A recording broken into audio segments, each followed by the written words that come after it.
Welcome back to the channel. Today we're going to plug a tire in a 2016 Toyota Highlander. This is my wife's vehicle. I've got it up on the jack just to take the weight of it off as extra insurance in case I let out too much air. Here's the plug kit. You can get these at Walmart or Amazon, anywhere. It comes with a tool, comes with some plugs. Looks like I've used about 4 of the plugs out of there and 2 left. That's what's actually going to go in the tire. Rubber cement is what you put all over that plug before you drive it right into the tire.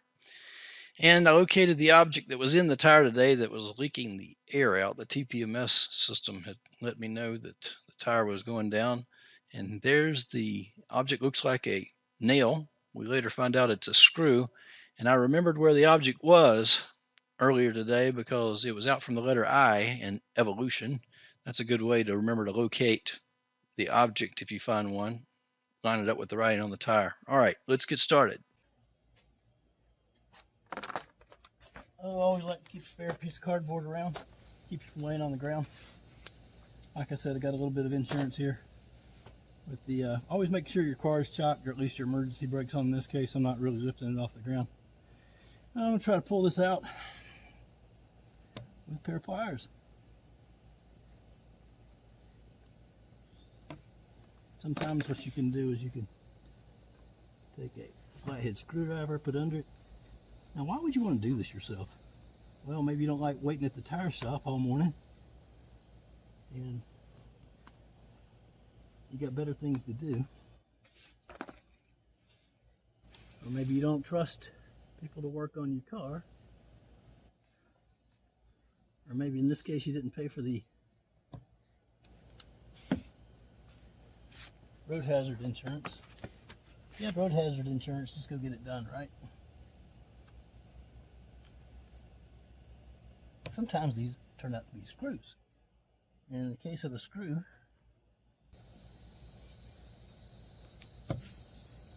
it is a screw. You can hear the air coming out. The head's already worn off of it.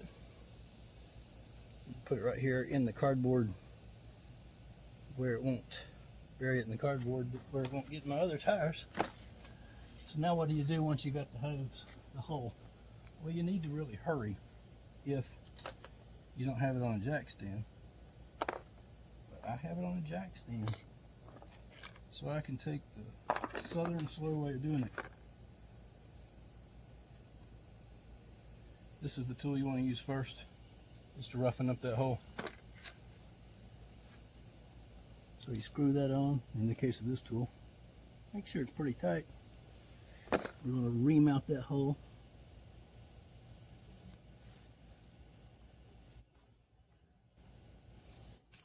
Give that rubber cement and plug something to hold on to, and it's going to make the hole bigger. Why would you want to make the hole bigger? Well, you got to put this whole plug in there. And that tiny screw might not have been big enough to get that whole plug in there. And you're going to use entirely one of these strips. And go ahead and get these ready, even though I'm on a jack stand. Peel that back a bit. Next thing you want to do is get your rubber cement. That came in the kit. I've had this kit for a few years. I've done a few tires with it. My mother-in-law's car, my FJ. I don't think I ever posted that video. Maybe one day I'll post that video. I don't know why I didn't post it. And you want to get this rubber cement all over this plug.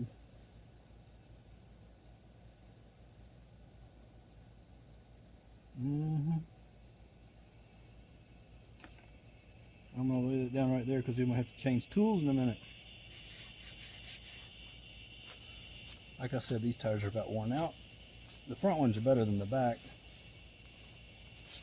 So I'm just going to buy a little bit of time. This would stay plugged, and I've done this with newer tires. That should be good and reamed out.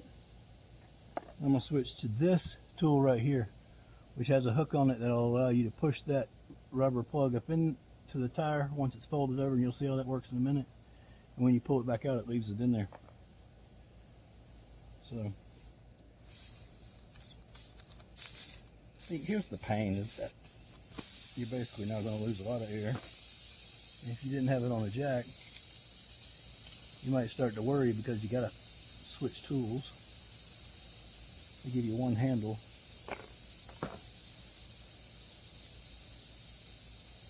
But I have it on the jack, so I'm not worried about it. I also have my pump nearby so I can finish up the job once we're done. Now I'll take this rubber plug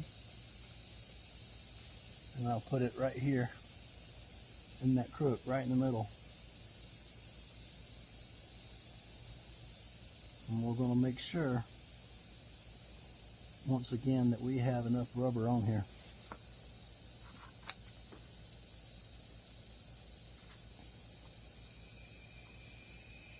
Because I just wiped a ton of it off.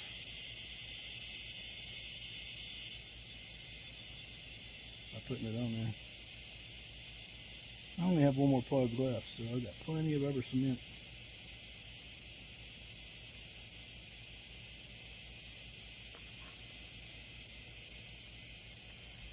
Find your hole.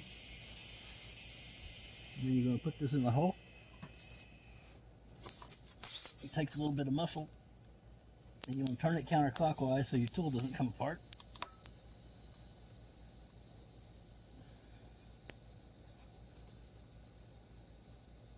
It takes a good bit of muscle.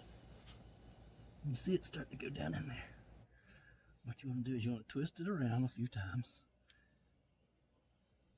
Make sure that rubber cement's all in there. And then pull it out.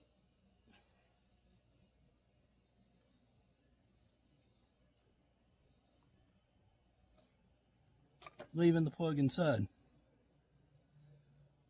So we've successfully plugged the tire, and we'll clip off what's left.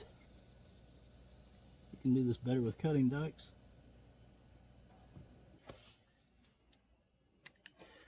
That should do it.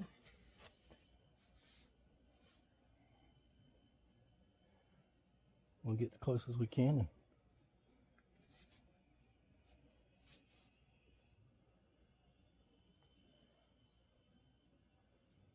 Cut it 2 ways and it comes off. Thought they cut through that time. Cutting both sides of it where it's doubled up. You're basically cutting tire rubber, so not the easiest thing. Good sharp knife would do it too.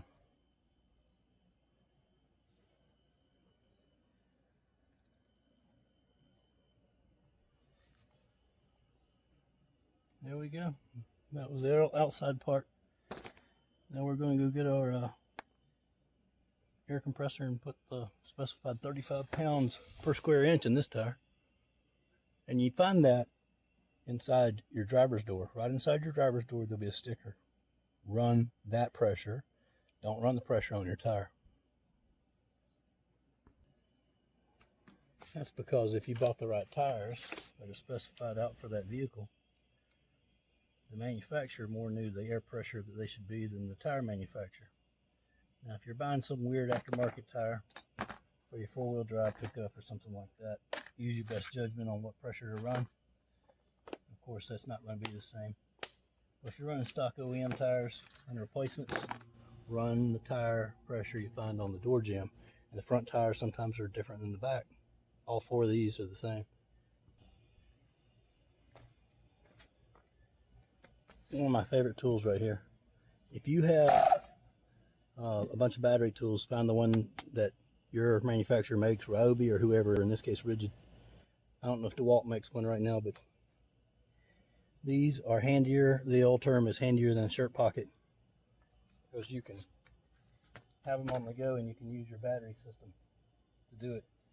And the digital readout is worth its weight in gold, not have to have another meter. And this is an easy on and off. I bought this tool myself. All my tools are by myself. Let's see.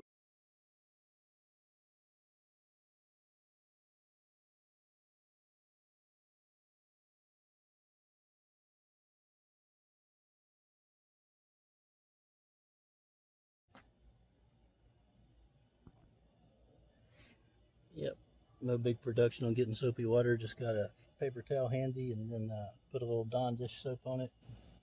And I want to put that all over the patch. At this point, you would see it starting to blow big bubbles if there was a leak,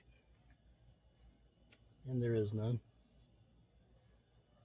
So we are in good shape. I'll even push on it some. We're in good shape. I'm going to top it on off.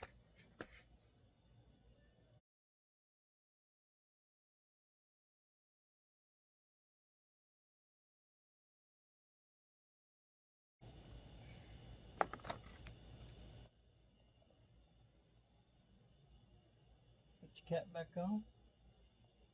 Always make sure that if you did put your car on blocks, you safely get it back down. In this case, all I did was put a jack under it. Get yourself a nice jack. That's how you plug your tire yourself. Save yourself some time on a Saturday morning sitting in the waiting room at the tire shop, and give yourself enough time to get some tires soon, maybe, in this case. I appreciate all of you watching. If you learned something new today, like, share, and subscribe. And thanks for watching Swimming in the Deep.